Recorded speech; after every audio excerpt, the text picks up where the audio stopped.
We're really excited about the work that we're doing in Santa Clara. This work now has been going for a year and a half.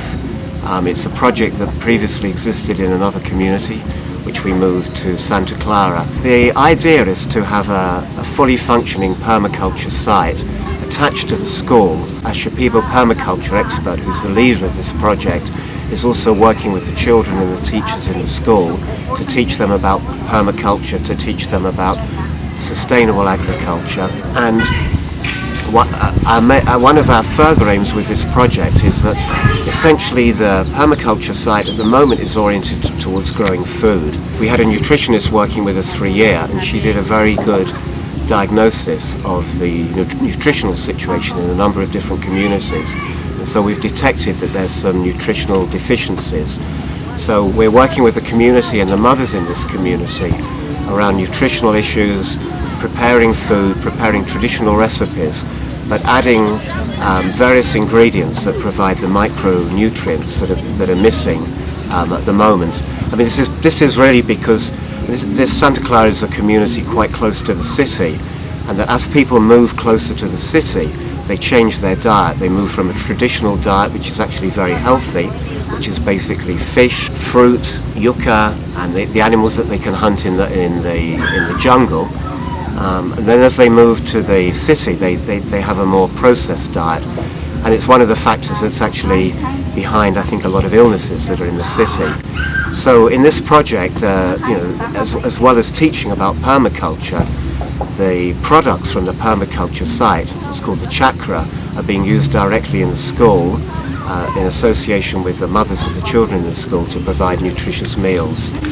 And our further plans for this project is we've recently created a large medicinal garden there, which in order for the children to learn about plants and to attract ecotourism to the village, because it's in the form of a path that people can walk along. And then in the future what we're hoping to do is create, on the land that the community have given us, we want to reforest another 2 hectares of land, and these will be medicinal trees.